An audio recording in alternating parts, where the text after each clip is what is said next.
नमस्कार, आप सभी का स्वागत है भारत 24 पर। मैं हूं आपके साथ पूर्णिमा मिश्रा। उपराष्ट्रपति जगदीप धनखड़ ने इस्तीफा दे दिया है।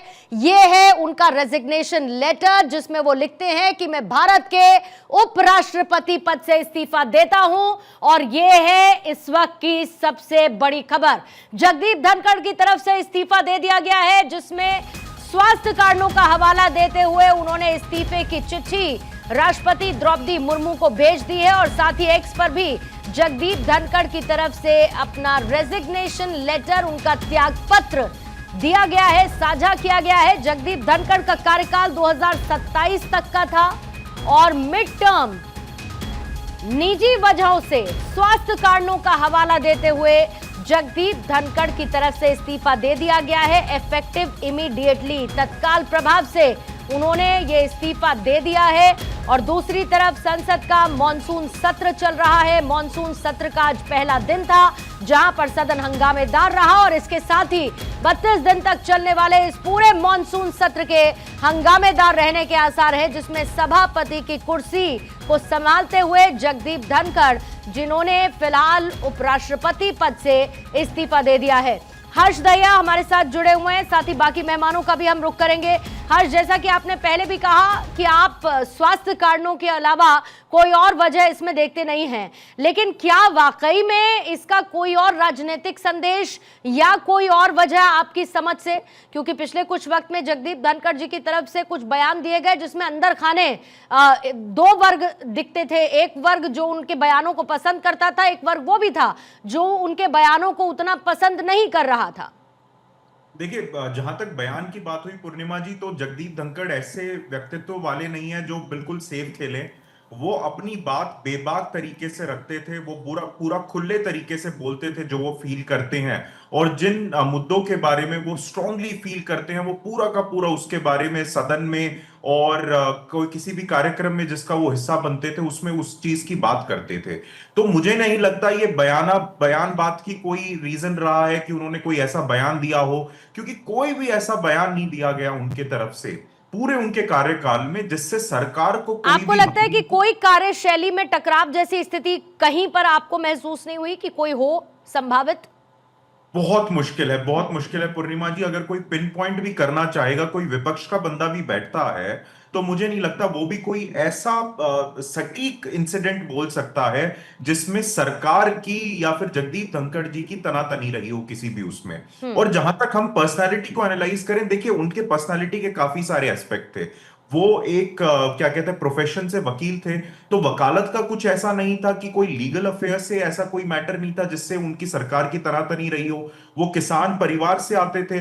तो जैसा कि जो हमारे सीनियर जर्नलिस्ट बैठे थे, भाई साहब, उन्होंने भी कहा कि कोई ऐसा किसानों का भी मुद्दा दूर दूर तक नजर नहीं आता जिसकी वजह से सरकार में या जगदीप धनखड़ जी में कोई किसी प्रकार का क्लैश हो। ठीक है, फिर वो एक जाट समाज से आते थे, तो जाट समाज का भी कोई ऐसा मुद्दा नहीं है जिस चीज पे उनका और सरकार का क्लैश हो। और दूसरा, उनके ऑफिस की बात करी जाए, वाइस प्रेसिडेंट के ऑफिस की या फिर उनके as a chairman of Rajya Sabha के ऑफिस की, तो दूर दूर तक उनमें भी कोई ऐसा मुद्दा नजर नहीं आता जिस पे किसी भी प्रकार का क्लैश हो सके। हाँ, मैं यहां जरूर कहना चाहूंगा, थोड़ा अजीब है कि वो सत्र के बीच में ही इस्तीफा दिया गया है।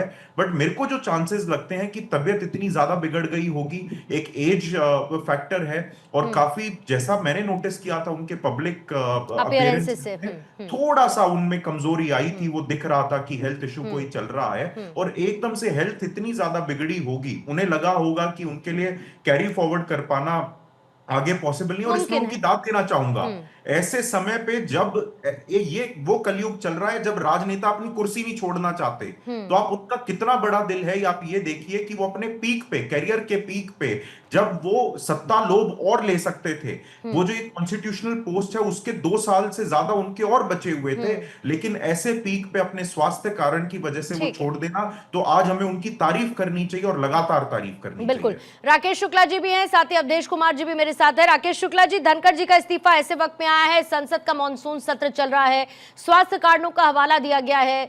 सीधे सीधे स्वास्थ्य कारण समझे जाए या आपके लेंस से कोई और संभवतः कारण इसके हो सकते हैं? अनम्यूट कर लेंगे राकेश सर। थोड़ा सा सर मैं आपको मैं सुन नहीं पा रही जी, बोलिएगा सर। अब ठीक है, बोलिए सर। मेरी समझ में तो ये बिल्कुल नहीं आ रहा कि ये स्वास्थ्य कारणों से है। हाँ। दूसरी बात, जो मेरे पास जानकारी, उसके हिसाब से इस्तीफा लिया नहीं गया, इस्तीफा दिया गया है। ओके। क्योंकि राजनीति में अक्सर ये होता है कि इस्तीफा लिया जाता है, लेकिन यहाँ पे धनखड़ जी की तरफ से इस्तीफा दिया गया है। फिर थोड़ा सा पीछे चलते हैं। आज जो दोपहर में घटनाक्रम हुआ है, तो 9:30 बजे या रात में जो भी टाइम रहा उनके इस्तीफे का, उसके पहले एक हाई प्रोफाइल मीटिंग होती है। उसमें प्रधानमंत्री जी रहते हैं, अमित शाह जी रहते हैं, राजनाथ जी रहते हैं, जेपी नड्डा जी रहते हैं। तो इसका मतलब ये है कि इस्तीफे की सुगबुगाहट सुबह के समय से ही हो गई थी। और मुझे लगता है कि जब प्रधानमंत्री जी के पास बैठक हुई, बैठक के बाद राजनाथ जी और अमित शाह जी धनखड़ जी के कक्ष में भी गए थे, और वहां से लौटने के बाद फिर प्रधानमंत्री जी के कक्ष में एक बैठक हुई। तो या तो हो सकता है कि उनको मनाने का प्रयास किया गया हो, वो ना माने हो। अब इसका मूल ये है कि आखिर इस्तीफा क्यों दिया धनखड़ जी, क्योंकि ये स्पष्टता के साथ मैं कह सकता हूं कि स्वास्थ्य इसमें कारण नहीं है। यदि स्वास्थ्य बहुत ज्यादा बिगड़ा होता तो अभी वो घर की जगह पे अस्पताल पे एडमिट होते और अफरा तफरी का माहौल होता। तो ऐसा स्वास्थ्य कारण नहीं है। हाँ, राजनीति में स्वास्थ्य को आधार बनाया जाता है। अक्सर इस्तीफे में आप देखिए, पिछले तमाम इस्तीफों को देखेंगे तो उनमें से मैक्सिमम इस्तीफों में एक कारण स्वास्थ्य का होता है। इसलिए धनखड़ जी की तरफ से भी सम्मानजनक तरीके से जो इस्तीफा दिया गया, उसमें उन्होंने भी स्वास्थ्य का हवाला दिया है। लेकिन ये इस्तीफा अचानक नहीं हुआ है, इस्तीफा दिया गया है। अब इस्तीफा देने का कारण क्या हो सकता है, इस पे मुझे लगता है कि अभी कुछ कहना ठीक नहीं होगा। पूर्णिमा जी, अगर अवधेश जी मैं बहुत आगे नहीं जा रही हूं, तो क्या ऐसा भी मुमकिन है कि संगठनात्मक भूमिका आने वाले वक्त में मुमकिन है जगदीप धनखड़ जी संभालते हुए नजर आए? संभावना आपको लगती है इसकी या नहीं लगती है, या इसको पूरी तरीके से आप रूल आउट कर देते हैं? नहीं नहीं, ये तो सवाल ही नहीं है। जो व्यक्ति स्वास्थ्य कारणों से इस्तीफा दे रहा है, हम भी देख रहे हैं सोशल मीडिया पर चल रहा है कि बीजेपी को अगला अध्यक्ष मिल गया। अब एक व्यक्ति स्वास्थ्य कारणों से इस्तीफा दे रहा है जिसका बीजेपी का बैकग्राउंड नहीं है, उसको इस समय जैसा राकेश जी बता रहे तो मीटिंग इतना ही नहीं, आज 2 घटनाएं और भी। 6 बजे उन्होंने विपक्षी नेताओं के साथ बैठक की, 6 बजे। एक पीआईबी की प्रेस रिलीज अभी हमने देखी है जिसमें बताया गया है कि 23 जुलाई से 2 दिन के राजस्थान दौरे पर जाने वाले हैं। तो इन सबके बीच इस्तीफा हुआ है। अब ये देखिए, कुछ ना कुछ तो क्राइसिस है। अब एक क्राइसिस कैसी है, क्या है, किस स्थिति में है, अभी तक इसके बारे में सामने चीजें आ नहीं रही है। हम लोग भी लगे हैं समझने के लिए, लेकिन संकेत हो रहा है कि कहीं न कहीं किसी कारण से इनको लेके असामान्य स्थिति थी। अब वो किस कारण से थी, ये क्या चाह रहे हैं, ये कल शाम तक स्पष्ट होगा। देखिए, इस घटना से एक बात तो स्पष्ट हो गई है कि जगदीप धनखड़ साहब का भारतीय जनता पार्टी के नेतृत्व के साथ बाहर से जिस ढंग से कोऑर्डिनेशन और एक विश्वसनीय संबंध सामान्य लग रहा था, वैसा रहा नहीं था। कोई बीजेपी के अंदर समाहित होने के बाद इस प्रकार से कोई कर ही नहीं सकता है। तो जाहिर है, जो कुछ ऊपर से दिख रहा था कि बिल्कुल एक लीडरशिप के साथ इनके बिल्कुल संबंध है और उपराष्ट्रपति बन गए हैं, लेकिन अब वो मतलब भाजपा नेतृत्व की तरह ही उनका व्यवहार, अरे भाजपा के साथ, नेतृत्व के साथ अपने को सामंजस्य बैठा लेना, पूरी तरह उनका हो जाना, ये बात नहीं थी। वो बाहरी की तरह ही थोड़े बहुत वो व्यवहार हो रहे थे, क्योंकि पार्टी के नेताओं से नॉर्मल टॉक उनका नहीं था। हम लोग भी कई लोगों से कुछ बातें समझ में आती थी, कहते थे भाई उपराष्ट्रपति से इस पर बात होनी चाहिए, तो बहुत मिलता नहीं था कि हम बात करेंगे। संघ के नेतृत्व से भी कई बार बात हुई, हम लोगों ने कई इशू उठाया, तो उन लोगों का लग नहीं रहा था कि इतने संबंध उनके विकसित हुए हैं कि नॉर्मली उनसे बातचीत हो जाए। तो इसका अर्थ यह हुआ कि वो इधर आने के बावजूद उनके बहुत नॉर्मल जो होते हैं ना, कि सामान्य परिवार के जैसे रिश्ते हो जाना, वो शायद नहीं थे। वो होता तो इस स्थिति तक बात जाती नहीं है। तो अब इस स्थिति में इस समय चूंकि संसद का मानसून सत्र है, सामने बिहार का चुनाव है, विपक्ष सरकार को घेरने में लगा है अलग अलग मुद्दे पर, जिसकी चर्चा मैंने आपके साथ की, चाहे वो मतदाता वोटर रिविजन हो बिहार का, बिहार का हो, चाहे वो ऑपरेशन सिंदूर हो, ट्रंप के बयान हो, चीन के साथ संबंध हो, ये सारे मुद्दे पर विपक्ष जो है आक्रामक है, घेरने की कोशिश कर रहा है सरकार को, कई सवाल उठाने की कोशिश कर रहा है। उसमें एक व्यक्ति जो अनुभवी है, जो राज्यसभा का संचालन कर रहा है, जिसका एक रैपो है, जिसका कि एक कम्युनिकेशन है विपक्ष के साथ ही, भले विरोध के बाबा हो, सरकारी पक्ष के साथ कम्युनिकेशन है, जिस पर निश्चिंत हो सकते हैं कि सभा का संचालन ये सत्र का एक ठीक बहुत से कर अच्छा लेंगे। वो अवधेश व्यक्ति अगर एक जाता बड़ा है, अच्छा समन्वय बना के जैसे कि हमने देखा है जगदीप धनखड़ जी रखते थे, भले ही विरोधाभास जैसी स्थिति भी होती थी, लेकिन बहुत अच्छे तरीके से उसको हैंडल करते थे, उसको टैकल करते थे। हर्ष, मैं आपके पास आने से नहीं करते थे। नहीं नहीं नहीं, विपक्ष के नेताओं से अगर आप बात करते, पूर्णिमा आप समझदार, आपके प्रश्न इतने स्पेसिफिक और सुनिश्चित होते हैं, लेकिन आपका विश्लेषण विपक्ष के नेताओं से बात करते तब उनके बारे में पता चलता कि वो क्या नहीं, बोलते हैं। लेकिन जब सदन के अंदर की जैसी स्थिति सर निर्मित होती थी, उसको मैं हैंडल करने की बात कह रही हूं कि भले ही बहुत ब्लंट रहते थे जगदीप धनखड़ जी की बातें और उनकी तरफ से कही गई बातें, लेकिन मैनेज हो जाता था कम से कम सदन के अंदर। थोड़ी सी तीखी स्थिति जरूर देखने को मिलती थी, तो सदन के भीतर की मैं बात कर रही थी। राकेश शुक्ला जी, एक सवाल हर्ष, मैं आपके पास आने से पहले मैंने ये सवाल अवधेश जी से भी पूछा था कि अभी इस फैसले के बाद जगदीप धनखड़ के बीजेपी का पक्ष और विपक्ष का पक्ष कैसे आप देखते हैं? मतलब विपक्ष इस फैसले के बाद क्या सोच रहा होगा, बीजेपी क्या सोच रही होगी? और आपको लगता है कि कल जब मॉनसून सत्र के दूसरे दिन एक हंगामा होने के आसार फिर से पनपेंगे, तो किसी भी तरीके की संवैधानिक अनिश्चितता जैसे आरोप लेकर भी विपक्ष सामने खड़ा हो सकता है इस फौरी तौर पर आए फैसले के बीच में? आपने बड़ा अच्छा, बड़ा सुंदर सवाल किया है। अब यहाँ पे विपक्ष की भूमिका ये देखनी होगी कि जो विपक्ष जगदीप धनखड़ जी की मिमिक्री किया करता था, कल क्या उनका सद्भावना व्यक्त करेगा? बहुत ही आपका मौलिक प्रश्न है कि जो लोग इनको बहुत ज़्यादा हरास करते थे, वो विपक्ष अब इनको लेके क्या सद्भावना दिखाएगा अपने सत्ता पक्ष पे हमला करने के लिए? ये बड़ा महत्वपूर्ण होगा कल कि विपक्ष किस रूप में दिखाई देगा। रही बात भारतीय जनता पार्टी की, तो जिस सवाल से हम आप जूझ रहे हैं कि इस्तीफा क्यों हुआ, उसी सवाल से भारतीय जनता पार्टी भी जूझ रही है। और मुझे लगता है इनके इस्तीफे का कारण यदि पता होगा तो शायद 3 लोगों को पता होगा।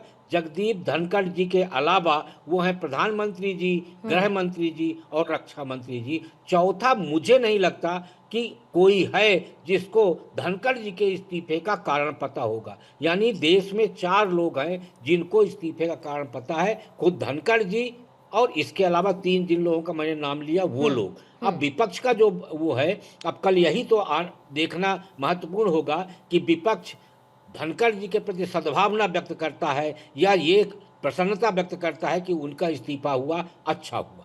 पूर्णिमा जी, हर्ष, क्या एक ग्रेसफुल एग्जिट स्ट्रैटेजी के तौर पर इस रेजिग्नेशन को देख सकते हैं?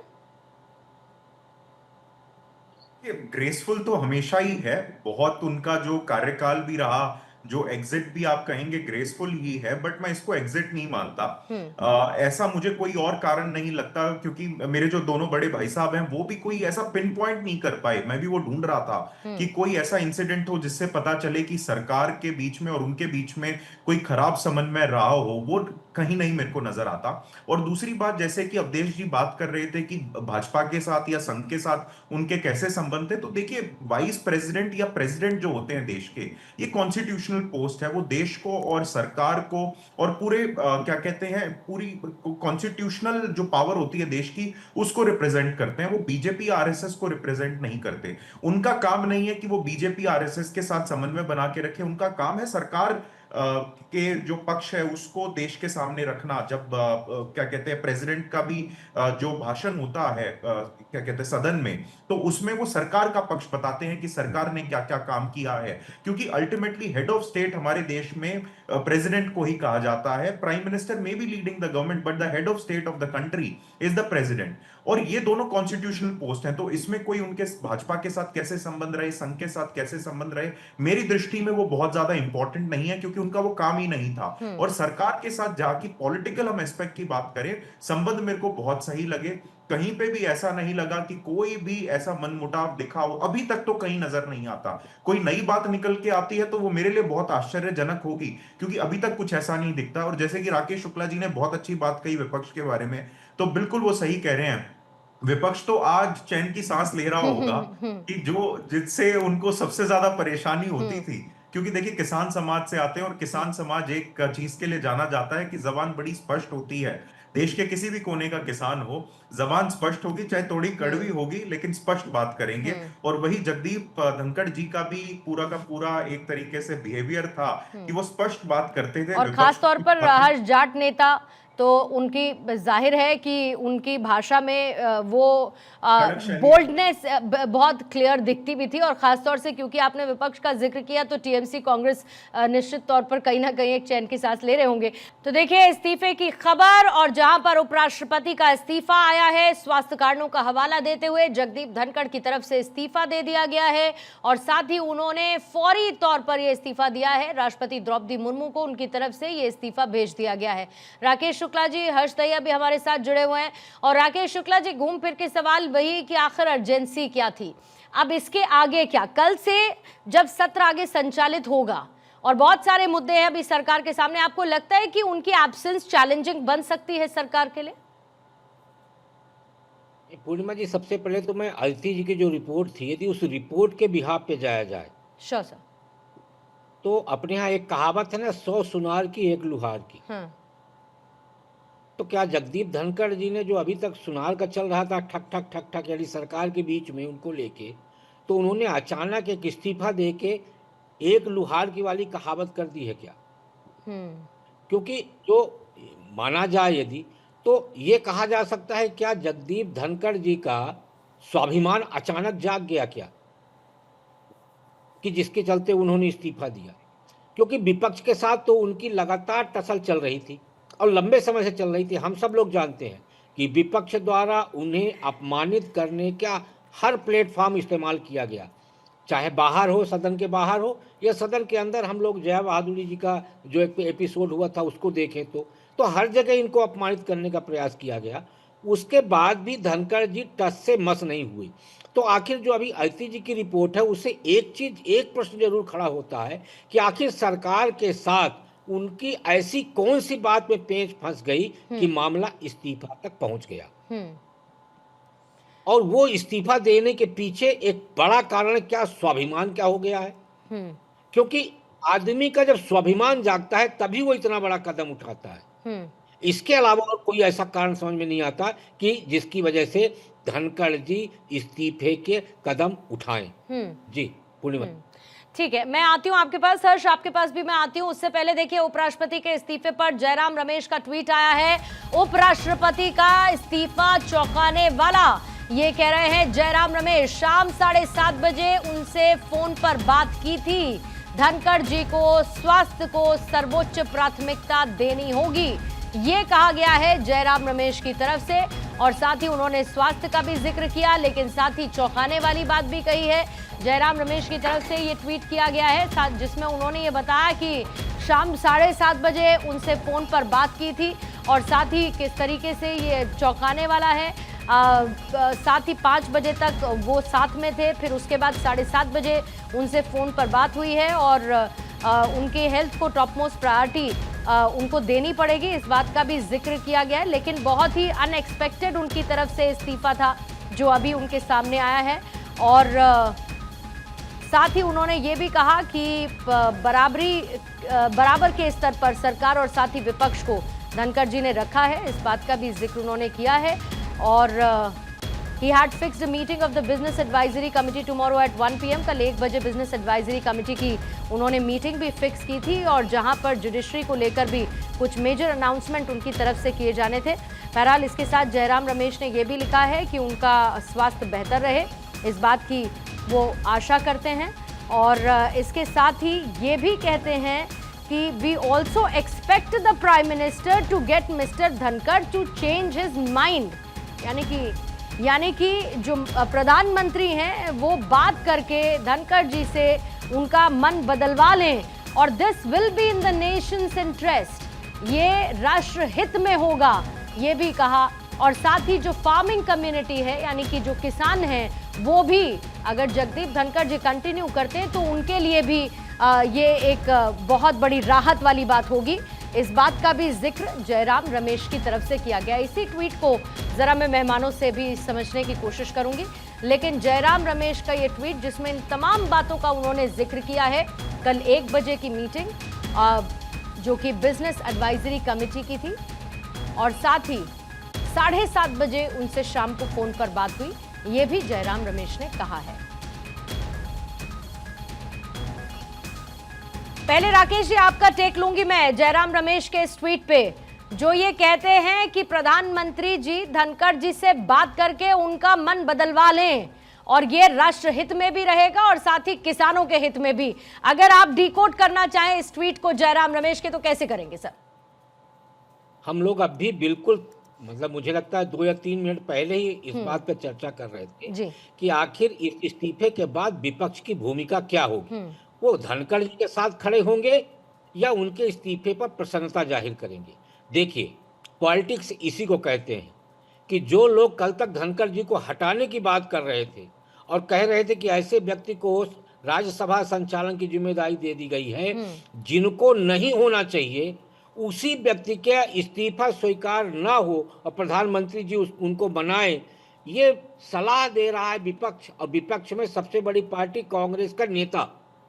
हाँ, जयराम रमेश जी के ट्वीट से एक चीज जरूर मैं थोड़ा सा कहना चाहूंगा कि जो उन्होंने जस्टिस वर्मा का जिक्र किया, ये सही है कि आज एक बड़ी घटनाक्रम हुई।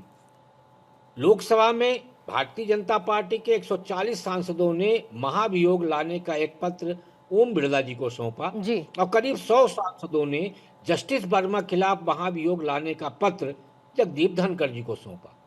लोकसभा में तो पत्र सौंपे जाने के बाद कोई बड़ी कदम नहीं उठाया गया, लेकिन राज्यसभा के सभापति धनखड़ जी ने पत्र सौंपे जाने के बाद ही एक कमेटी बनाने का ऐलान कर दिया। तो बिना सरकार से पूछे यदि उन्होंने ये किया है तो बहुत हद तक जो अन्य कारण रहे होंगे उनमें से एक कारण ये भी होगा कि आप सरकार से सलाह किए बिना जो कदम या निर्णय लेते हैं वो उचित नहीं है। तो मेरा तो यही कहना है कि इनके जो ट्वीट है उस ट्वीट से एक बात तो स्पष्ट हो जाती है कि राजनीति में कोई रंग नहीं होता। और उसका एक बड़ा उदाहरण जयराम जी हैं कि जहां कांग्रेस के नेता, टीएमसी सभी लोग जगदीप धनखड़ जी का सदन के बाहर हास्य उड़ा रहे थे, हंस रहे थे, वही लोग आज कह रहे हैं कि उनका इस्तीफा स्वीकार नहीं होना चाहिए, वो उपराष्ट्रपति बने और फिर सर उसमें अगली लाइन फार्मिंग कम्युनिटी का भी जिक्र हो जाता है। मतलब ये भी मैसेजिंग है कि हम किसानों के लिए बेहतर क्या होगा उस पक्ष की हम बात कर रहे हैं और इसीलिए हम चाहते हैं कि जगदीप धनखड़ को मना लें प्रधानमंत्री मोदी इस पोजीशन पर कंटिन्यू करने के लिए। हर्ष, आप जयराम रमेश के इस ट्वीट को कैसे देखते हैं? देखिए, पहले तो मैं सराहना करना चाहूंगा राकेश शुक्ला जी की। वो वरिष्ठ हैं और उनकी बातों से आज स्पष्ट हो गया कि क्यों वो वरिष्ठ हैं। He is reading between the lines, कि कितनी उनकी फाइन रीडिंग है, वो बहुत ही काबिले तारीफ है। जब मैं भी ये ट्वीट पढ़ रहा था तो मैं अपने फोन पे भी पढ़ रहा था, तो मेरे को एक ही जो लाइन है वो थोड़ी अटपटी लगी। He was also to make some major announcements related to the judiciary tomorrow. अगर कहीं ना कहीं कोई पेंच अटका होगा तो यही हो सकता है, क्योंकि जैसे मैंने कहा कि इनकी पर्सनालिटी के बहुत सारे पहलू हैं, जिसमें एक बड़ा पहलू है कि ये लीगल फील्ड से ताल्लुक रखते हैं। ये एक सीनियर एडवोकेट है सुप्रीम कोर्ट में। तो हो सकता है ये जो जस्टिस वर्मा जी की पूरी कंट्रोवर्सी चल रही है उससे रिलेटेड कुछ ऐसा हुआ हो जिसमें कोई मतभेद हुआ हो। उसके अलावा मुझे दूर दूर तक, एंड दैट टू उस कंक्लूजन पे भी मैं जयराम रमेश के ट्वीट के बाद ही मेरे को लगा, जो ये लाइन पढ़ी, ये फाइन लाइन जो इसमें लिखी हुई है, कि ये कारण हो सकता है। बट मेरे को अभी भी लग रहा है कि इतना बड़ा कारण ये नहीं रहा होगा, हेल्थ का ही कारण रहा होगा। और जहां तक आपने विपक्ष की बात करी तो बहुत ही सही बात है। जो विपक्ष कल तक इन्हें कोसता था, आज वो अपने राजनीतिक फायदे के लिए, किसान कम्युनिटी को साधने के लिए अब कल से ये बात कहेगा कि देखो, किसान के नेता को, किसान के बेटे को इस्तीफा देना पड़ गया, चाहे हेल्थ कारण की वजह से ही क्यों नहीं था। तो राजनीति इसे ही कहते हैं, जब आपके पक्ष में हो तो अब आप उसमें रोटी बनाएं, और जब आपके विपक्ष में बात चल रही हो तो आप उस इंसान को कोसे। जो कल तक इन्हें कोसते थे, आज वो मगरमच्छ के आंसू जगदीप धनखड़ जी के लिए रो रहे हैं। और कितनी हास्यास्पद बात है, जयराम रमेश उस पार्टी से आते हैं, कांग्रेस पार्टी से आते हैं, जिस पार्टी के सबसे बड़े नेता राहुल गांधी सदन के बाहर खड़े होके जब वीडियो कल्याण बना रहे थे। टीएमसी के जो नेता हैं वो जगदीप धनखड़ जी का मजाक उड़ा रहे थे, तो उसमें ठाके लगा रहे थे, हंस रहे थे और साथ ही साथ वीडियो बना रहे थे उस मिमिक्री का। तो आप ये देखिए, इतने बुजुर्ग नेता का, एक जाट नेता का, एक किसान नेता का आप बात करते हैं कि हम किसानों के पक्ष की बात करते हैं, और फिर कोई नेता, वेस्ट बंगाल का एक नेता इनकी मजाक उड़ाता है, मिमिक्री करता है और उनके पोस्टर का खासकर मजाक उड़ाता है, फिर उसकी आप वीडियो बनाते हैं, उस पे आप ठहाके लगाते हैं, तो आपको कोई हक नहीं बनता आज आप उनके लिए ये घड़ियाली आंसू रोएं। आपको ये है कि जब वो थे तब उनकी रिस्पेक्ट करनी चाहिए थी, अब ये मगरमच्छ के आंसू रो के कोई फायदा नहीं। दूसरा एक आखिरी पॉइंट जो इसमें मैं ऐड करना चाहूंगा, आप ग्रेस की बात करते हैं कि कॉन्स्टिट्यूशनल पोस्ट की क्या ग्रेस होती है। यही हमने देखा कि जगदीप धनखड़, जिन्होंने कभी भी कोई अनकॉन्स्टिट्यूशनल बात नहीं कही, हमेशा देश का मान सबसे सर्वोपरि रखा, कभी ऐसी बात नहीं कही कि जब किसानों की भी पूरी की पूरी ये जो रोड ब्लॉक चल रहा था सरकार के साथ, उन्होंने किसानों की भी बात करी, उन्होंने सरकार का भी पक्ष रखा और एक मध्यम रास्ता निकालने की कोशिश करी। वहीं आप कंपेयर कीजिए हामिद अंसारी जी से, जो ऐसी कॉन्स्टिट्यूशनल पोस्ट होके उन्होंने क्या बयान दिया था कि देश में मुसलमान असुरक्षित महसूस करता है। जिस देश ने आपको इतने बड़े कॉन्स्टिट्यूशनल पोस्ट पे पहुंचा दिया, जिस देश ने आपके परिवार को इतना सब कुछ दिया, और उस देश पे आप कॉन्स्टिट्यूशनल पोस्ट पे होते हुए आरोप लगाते हैं, जबकि आप पे ये आरोप है कि आपने हमारे रॉ के काफी सारे एजेंट्स के जो पते थे, जो उनकी लिस्ट थी, वो लीक करी थी। आप क्योंकि इतने बड़े पद पे रहे, आप पे कोई कार्रवाई नहीं हुई। एक तरफ आप उस हामिद अंसारी से कंपेयर कीजिए जिन्होंने कॉन्स्टिट्यूशनल पोस्ट का नाम खराब किया, और एक ये हमारे महान नेता हैं जिनको मैं आज सलाम करता हूं, जिनके कार्यकाल की मैं बहुत प्रशंसा करता हूं, और मैं नतमस्तक होता हूं इस किसान के बेटे से जिसने पूरी किसान कम्युनिटी का नाम रोशन किया। वो इस कॉन्स्टिट्यूशनल पोस्ट तक पहुंचे और उस कॉन्स्टिट्यूशनल पोस्ट की मर्यादा बरकरार रखी। वही एडिशनल बात जो अभी जयराम रमेश का ट्वीट है, कि आपको लगता है हर्ष की ये कल के पूरे स्ट्रैटेजी की भूमिका है? मतलब कल जिस तरीके का व्यवहार विपक्ष का देखने को मिलेगा, ये उससे पहले की बनाई गई भूमिका है? और जो मैंने पहले भी सवाल किया था कि क्या कल विपक्ष संवैधानिक अनिश्चितता का मुद्दा उठा सकता है अगर ये इस्तीफा जो जगदीप धनखड़ की तरफ से दिया गया है वो एक्सेप्ट हो जाता है, फिर उसके आगे? देखिए, एक चैनल आता था पहले, हिस्ट्री चैनल, मुझे नहीं पता आजकल आता है नहीं आता है, वो बड़ा फेमस था कॉन्स्पिरेसी थ्योरीज उड़ाने के लिए कि पिरामिड किसने बनाए, एलियन आए थे, ठीक है, ताजमहल किसने बनाया, एलियन आए थे। वैसे ही हमारे नेता है राहुल गांधी जी, जो ये कॉन्स्पिरेसी थ्योरीज उड़ाने में ना बड़े माहिर हैं। वो राफेल की बात कर देते हैं, 5 जेट शूट डाउन किए इस इंडिया पाकिस्तान की जंग में, तो वो अज्यूम कर लेते हैं कि इंडिया के ही रहे होंगे। तो बिल्कुल मेरे को तो 101% श्योर है कल ये 50 और नई कॉन्स्पिरेसी थ्योरी लेके आएंगे, किसानों को साधने के लिए इस तरीके की बातें की जाएंगी जिनका कोई सर पैर नहीं होगा। ये कहा जाएगा कि इन्होंने हेल्थ रीजन से नहीं, किसी और रीजन से इस्तीफा दिया है। तो कल का दिन बहुत एंटरटेनिंग होने वाला है, आपके लिए भी, मेरे लिए भी और दर्शकों के लिए भी। लेकिन वही है, हिस्ट्री चैनल के जैसे हम वो एलियन वाले क्लेम होते थे, वैसे ही राहुल गांधी, और ये सब नहीं होगा तो फिर राजनीति कैसी राजनीति होगी? बिल्कुल ठीक बात है, सेकी जाएगी। बिल्कुल ठीक बात है। बहुत बहुत शुक्रिया।